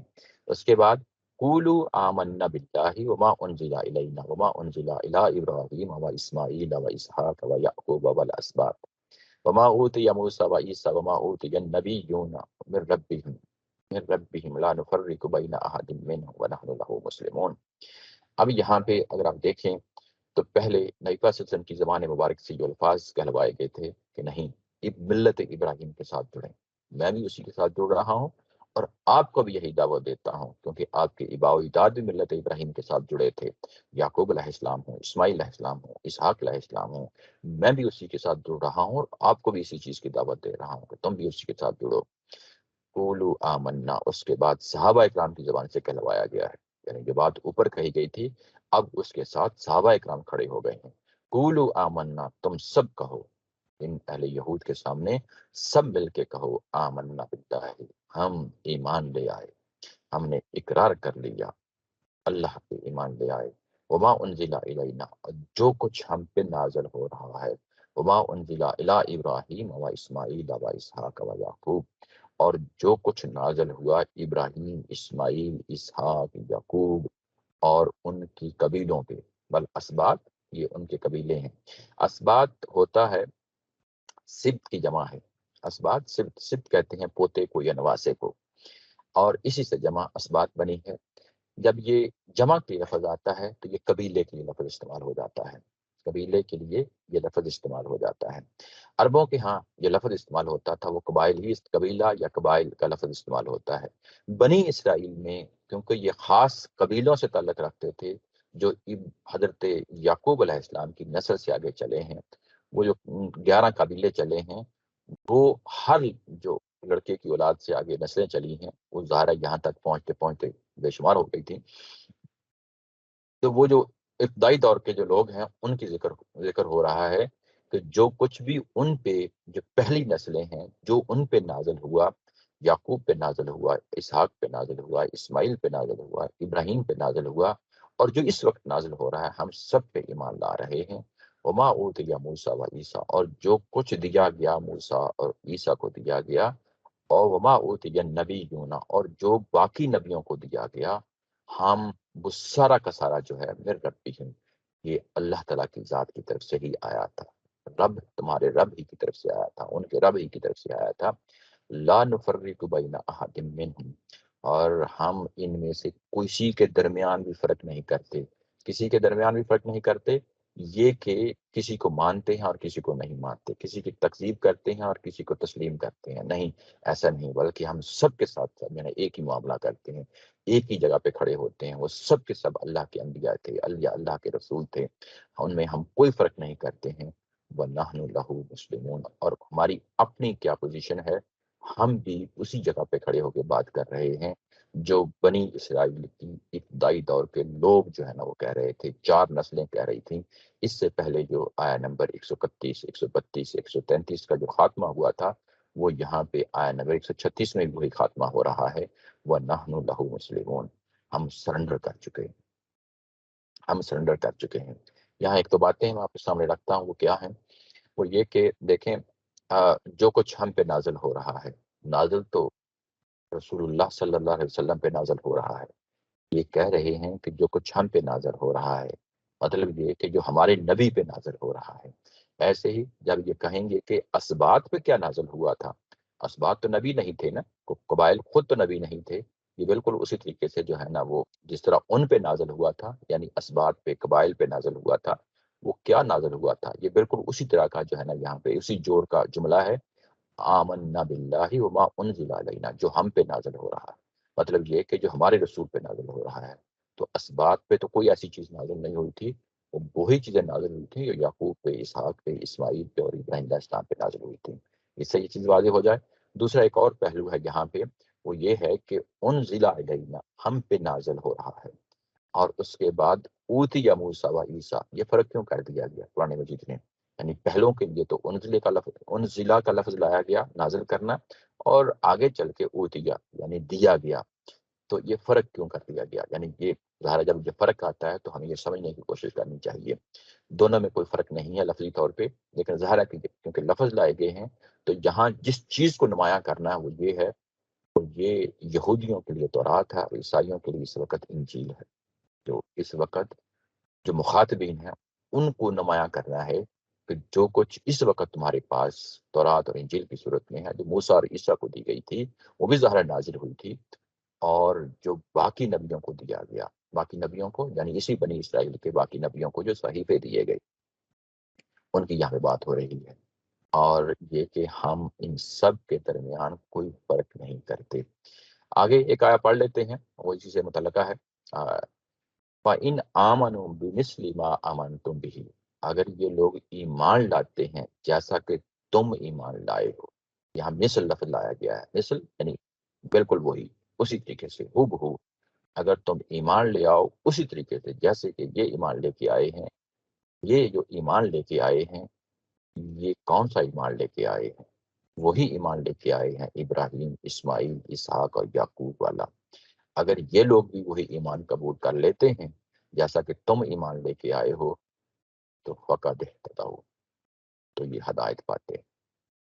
یہ جواب ہے جو اوپر انہوں نے کہا تھا وَقَالُوا كُونُوا هُودًا أَوْ نَصَارَىٰ تَهْتَدُوا، کہ اس کا جواب یہاں پہ آ کے دیا ہے اللہ تعالیٰ کی ذات نے، کہ اب اس دنیا کے اندر اگر کوئی اگزامپل ہو سکتی ہے، کوئی مثل ہو سکتا ہے، کوئی ملتی جلتی چیز ہو سکتی ہے ملت ابراہیم کے پیروکاروں کی، تو یہ صحابہ اکرام کی جماعت ہے۔ وہی معتبر ایمان ہے جو اس وقت سامنے ہے۔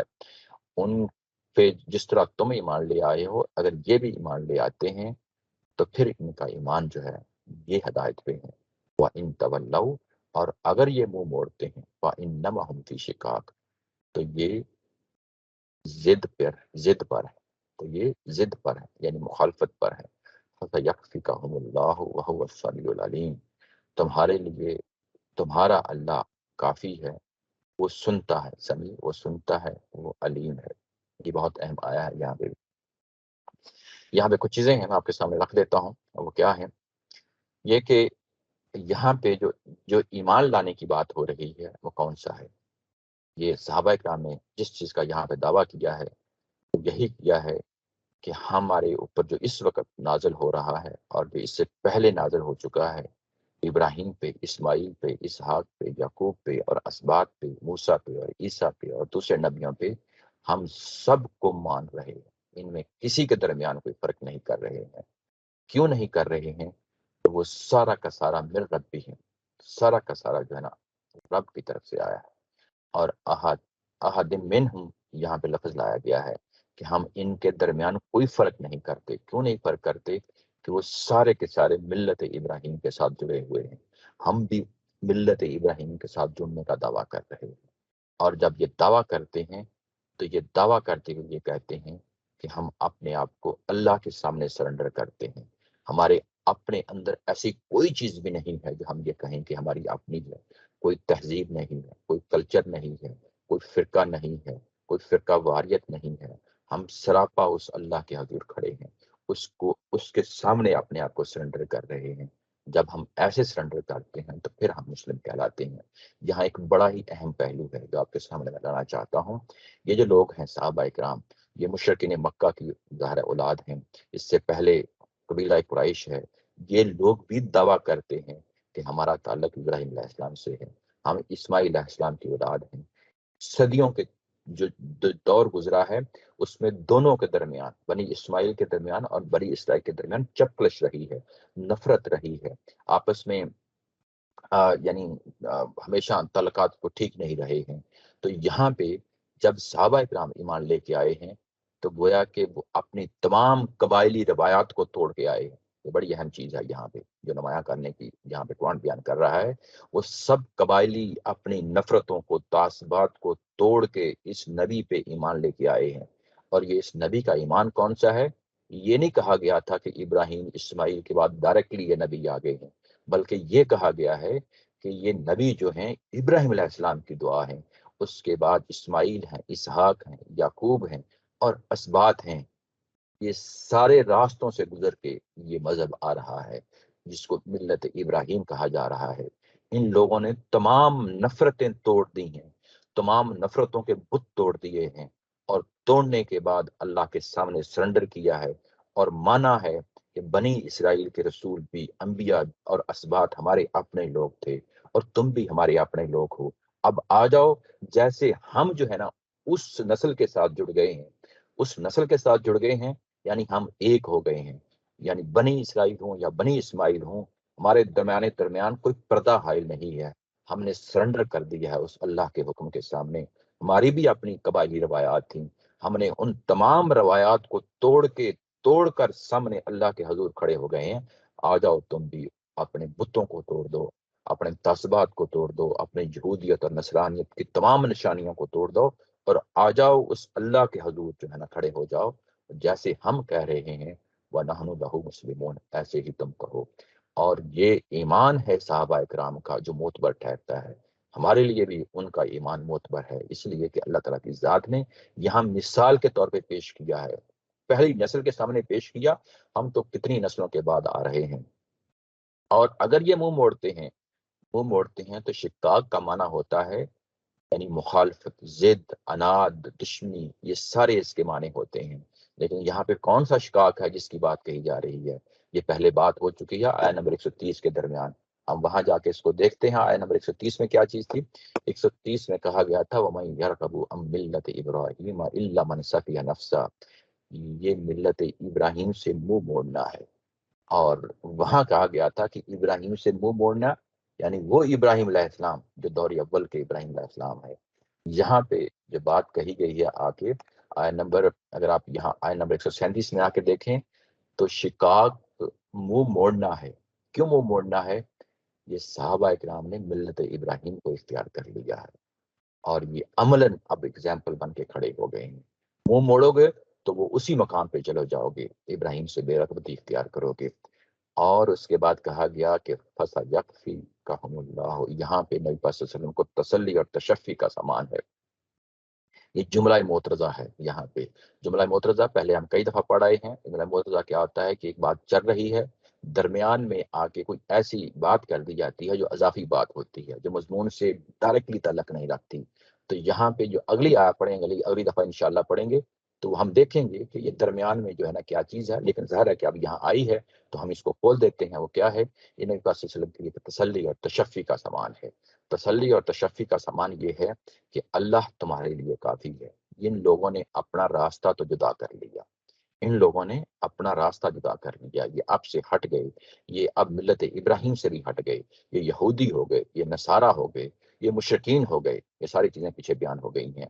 تمہیں اپنے آپ کو دل گرفتہ کرنے کی کوئی ضرورت نہیں ہے، اپنے آپ کو یعنی گرانے کی کوئی ضرورت نہیں ہے۔ اللہ تمہارے لیے کافی ہے، تمہارے اس مذہب کو، تمہارے اس دین کو، تمہاری اس ملت ابراہیم کو نمایاں کر کے لائے گا اور کامیابی و کامرانی تک پہنچائے گا۔ یہ وعدہ ہے جو اس کے اندر ہے۔ وہ وعدہ کیسے ہے؟ کیونکہ اس نے فہو السمیع العلیم، اس نے اس کو سن لیا۔ کس کو سن لیا؟ اس پورے ڈائلاگ کو سن لیا، جو مکالمات تمہارے درمیان، صحابہ اکرام کے درمیان، یہودیوں کے درمیان جو بات ہوئی تھی، مکمل بات ہوئی تھی، اس ساری بات کو سن لیا۔ اب وہ علیم ہستی ہے، جاننے والی ہستی ہے، اپنے علم کے مطابق، اپنی حکمت کے مطابق وہ فیصلہ کرے گی، اور وہ جب فیصلہ کرے گی تو وہ اس چیز کو انجام تک پہنچائے گی۔ یہ بات ہے جو انڈائریکٹلی کہی جا رہی ہے۔ وہ انجام کون سا ہے؟ وہ آیت نمبر 109 میں جا کے دیکھیں گے، یہ وہی بات ہے۔ وہاں بالکل کلیئرٹی کے ساتھ بات واضح کر دی گئی تھی، یہاں انڈائریکٹلی بات کی گئی ہے۔ وہ کیا ہے؟ 109 میں جا کے دیکھتے ہیں۔ وہ ہے،